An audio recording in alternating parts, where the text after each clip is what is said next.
ท่านผู้ชมกลับเข้ามาสู่ระยะที่2ระยะสนทนาธรรมหัวข้อสนทนาในมื้อนี้หน้าที่ควรปฏิบัติต่อสมณะหรือทิศเบื้องเทิง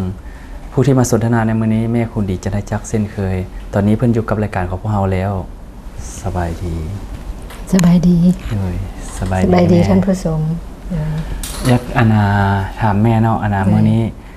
หัวข้อเฮาสนทนาหน้าที่ควรปฏิบัติต่อสมณะหรือทิศเบื้องเทิง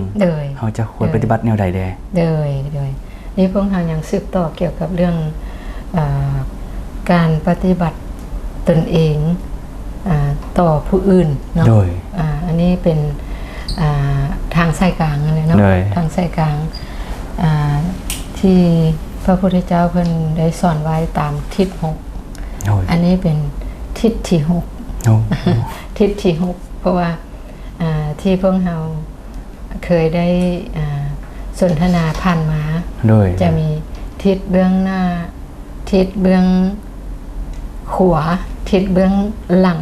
ทิศเบื้องซ้ายแล้วก็ทิศเบื้องลุ่มแล้วก็ทิศเบื้องถึงอันนี้คือทิศสุดท้ายเนาะฉะนั้นถือว่าเป็นเรื่องที่สำคัญโดยนี่เป็นทิศที่พวกเราเว้าถึงทิศเบื้องถึงเป็นทิศที่สำคัญหลายเนาะซึ่งคันจะเว้าแล้วมันทิศที่จะช่วยยกจิตเฮาให้ขึ้นสูงได้เพราะว่าอย่างที่เฮาเว้ากันเนาะแต่ละทิศก็จะมีผลเข้าหาเฮาหรือผลออกจากเฮาเนาะถ้าว่าเฮาหากเฮ็ดปฏิบัติถูกต่อทิศนั้นจะเฮ็ดให้เฮาได้รับพลังชีวิตเฮ็ดให้ได้รับสิ่งที่จะมาค้ำมาสู่ชีวิตของเฮาให้มีความเจริญเนาะ นี่คือทิศเบื้องถึงนี่คือสมณะหรือว่านักบวชหรือว่าพระสงฆ์เนาะที่พวกเราอยู่ร่วมในปัจจุบันนี้ซึ่งพวกเราถือว่าเป็นทิศที่สำคัญและก็เป็นแต่ว่าเป็นบุคคลที่สำคัญเพราะว่าเพื่อนเป็นผู้เปรียบเหมือนลูกของพระพุทธเจ้าผู้ที่มาสืบต่อผู้ที่เอาคำสอนของพระพุทธเจ้ามาเผยแผ่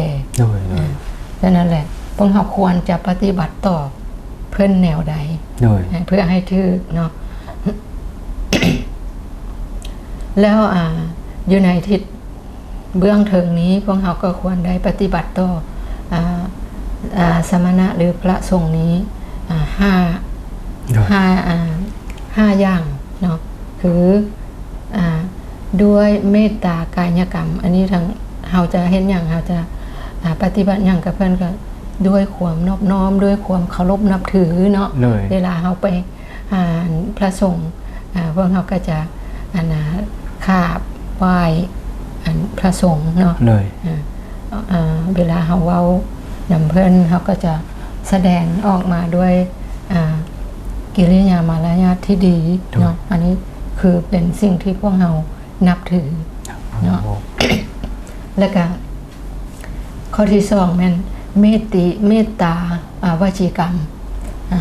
ด้วยเมตตาวจีกรรมอันนี้คือเวลาที่เราจะเว้าหรือสื่อสารกับพระสงฆ์นะพวกเราก็จะได้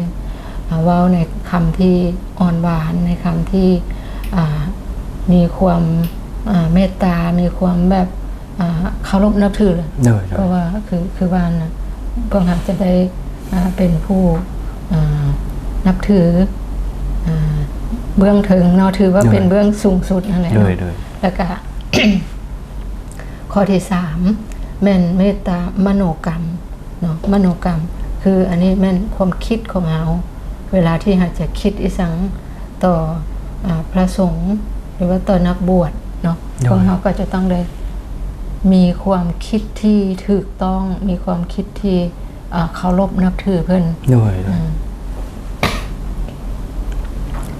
แล้วก็นี่คือเป็นสิ่งที่พวกเราแสดงออกทางกายทางวาจาทางใจเนาะที่มีความนอบน้อมมีความเมตตามีความเคารพต่อ อ่า พระสงฆ์หน้าที่อันที่สี่ของพวกเราคือด้วยการบ่ปิดประตูเนาะต้องยินดีต้อนรับตลอดเนาะเพราะว่าอย่างอันนี้คือพวกเราเป็นพุทธศาสนิกชนเนาะเพราะนั้นพวกเราจะต้องเป็นผู้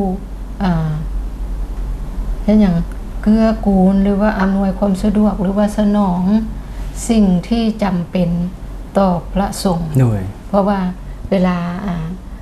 ที่พวกเราจะปฏิบัติกันเนาะก็จะมีการใส่บาตรการให้ทานการเพื่อนว่าต้องยินดีด้วยอามิสถานนะพวกเราจะให้สนองสิ่งต่างๆที่มีความจำเป็นต่อพระสงฆ์เพื่อเป็นการสืบทอดสืบต่อศาสนาให้ยืนยงเนาะฉะนั้นแหละเวลาที่พวกเราเห็นพระสงฆ์มาพวกเราก็จะคอยยินดีต้อนรับคอยเพื่อนน่ะต้องสนองอามิสถานให้เพื่อนเนาะว่ามันนี่ควรปฏิบัติคือว่าแม่ว่ามาเนาะสิ4-5 ข้อเนาะบัดนี้ถ้าว่าถ้าทำบ่ได้แท้ปฏิบัติข้อใดที่ว่าให้มาอันนี้ควรมีพร้อมกันว่าควรมีพร้อมกันเนาะข้อหนึ่งคือเมตตากายกรรมข้อ2เมตตาวจีกรรมนะการประพฤติการเบ้าจา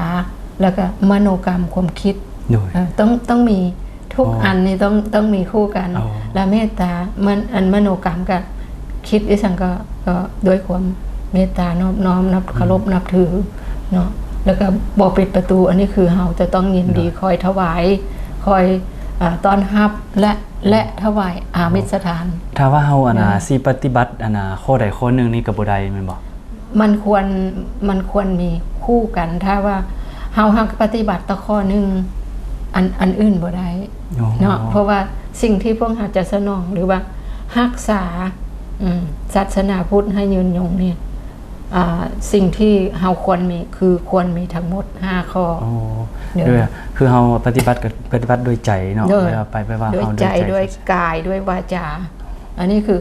เฮาจะไปแสดงออกแต่ด้วยกายแต่วาจาบ่ดีนะเพิ่นบ่ได้อีกคิดบ่ดีอีกก็บ่ได้อีกอันนี้มันฉะนั้นเลยมันควรให้มีไปพร้อมๆกัน5ข้อเนาะ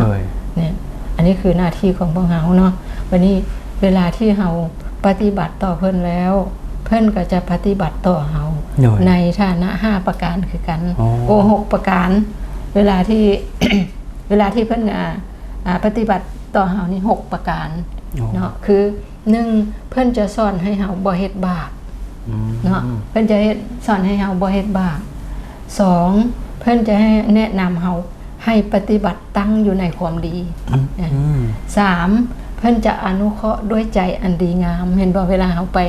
หาพระสงฆ์เวลาเฮาเข้าไปหาเพิ่นจะมีจิตใจเอื้อเฟื้อเพิ่นจะมีจิตใจอันดีงามกับเฮาเนาะ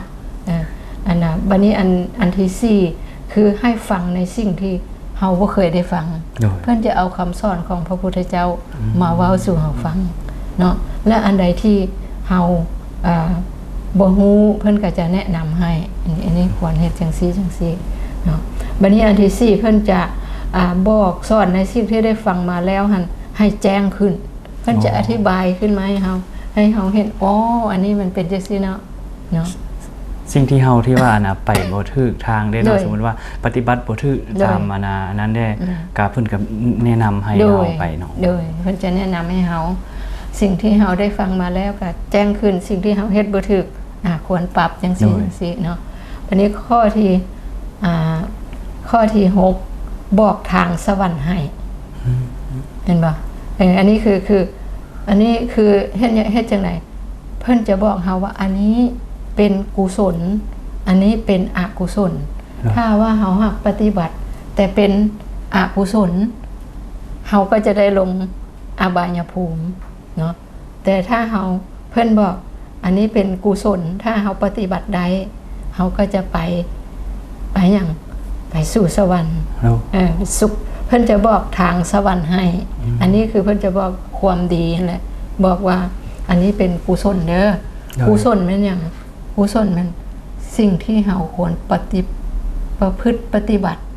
ให้ดีมีประพฤติปฏิบัติอย่างใดมี3ทางคือทางกายวาจาและก็ใจแม่นบ่ อันนี้คือถ้าว่าเพิ่นว่าเป็นกุศลนี่เป็นจังได๋แม่นไผเป็นคนดีนี่นะความวัดความดีนี่นะวัดอยู่นี่แหละว่าทางกายนี่เราดีบ่กายดีนี่เป็นจังได๋มี3ข้อกายดีนะ3ข้อคือบ่ฆ่าบ่ลักบ่ประพฤติผิดในกามอันนี้ดีทางกายเห็นดีทางกายบัดนี้ถ้าว่าวาจาดีเป็นจังได๋วาจาดีก็มี4เนาะ4นี้เป็นจังได๋คือบ่เว้าตัวบ่เว้าสอดเสียดให้คนผิดกันบ่ว่าซับซ้อนนะแล้วก็บ่เว้าคำหยาบที่พวกเราเห็นอยู่บ้านเมืองหั่นน่ะลึงกันฮักแพงกันมักเว้ากูมึงจังนี้แหละนี่คือคำหยาบแล้วก็บ่เว้าคำโลเลบ่มีเหตุบ่มีผลเนาะอันนี้คือทางวาจา4เนาะแล้ววันนี้ทางใจ3ทางใจ3นี่มีอย่างใดคือ1บ่ให้คิดโลภเพ่งเล็งเอาของคนอื่นมาเป็นของตัวเองเนาะไปเห็นของหมู่งามๆโอ้คืออยากได้เด้มื้อหน้าก่อนที่เอาปองเอาของหมู่คิดอยากได้ของหมู่มาเป็นของตัวเองเนาะอันนั้นเพิ่นเอิ้นโลภเพ่งเล็งเอาของคนอื่น2บ่พยาบาทพยาบาทเป็นจังได๋คือเฮาเวลาที่เฮาพอสิ่งที่เขาเจ้าเฮ็ดให้เฮาแนวบ่ดีแล้วเฮาก็เครียดแล้วก็แค้นอยู่ในใจมึงสุดหน้าก่อนหรือว่าทีโอกาสกูก่อนอันนี้มักมีเนาะ จะฝังไว้ในใจแล้วก็จะแก้แค้นอันนี้พยาบาทข้อที่3ทางใจนะคือให้มีสัมมาทิฏฐิเป็นจังได๋สัมมาทิฏฐิเพิ่นมีความเห็นถูก3นี่คือคันที่ว่าล่ะตัวที่พวกเราเป็นมิตรเป็นสัมมาทิฏฐิตัวข้อที่3เนาะข้อที่3สัมมาทิฏฐินี่แปลว่าความเห็นถูกนี่เห็นอย่างถูกเห็นว่า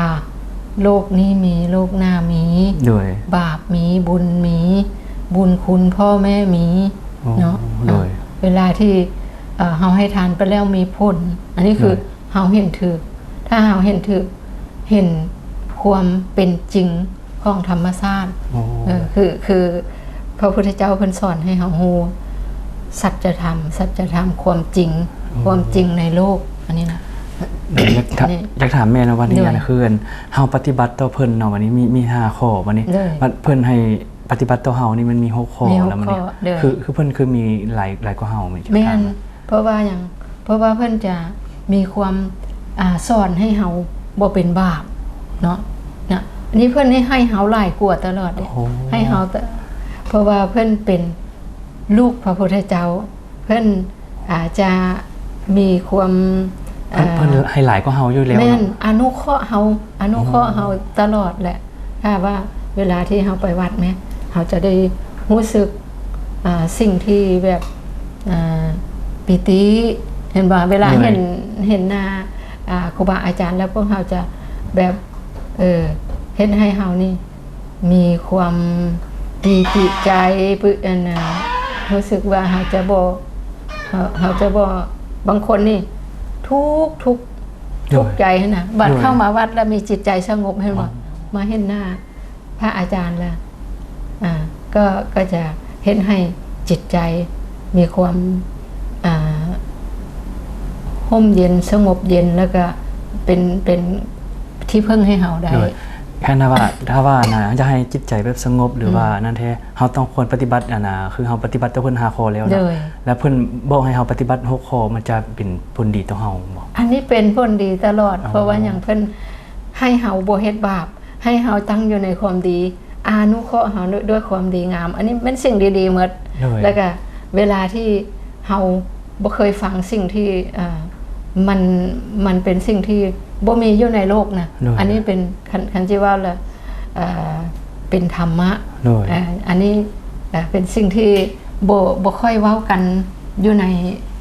ภาษาโลกเฮาเนาะฉะนั้นเนี่ยเฮาจะได้ฟังในสิ่งที่บ่เคยได้ฟัง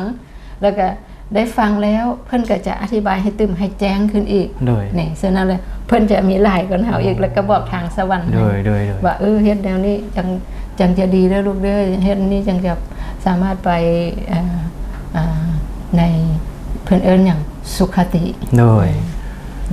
โอ้แสดงว่านะคือแม่เว้ามานี่ถือว่าเป็นทิศทางที่ว่าให้เฮาปฏิบัติดีเนาะเจ้าท่านผู้ชมคือดั้งสนทนากับแม่คุณดีหัวข้อของสนทนาเนาะหน้าที่ควรปฏิบัติต่อสมณะหรือทิศเบื้องเทิงนั้นคือเราควรปฏิบัติดั้งกับแม่คุณดีว่า5ข้อ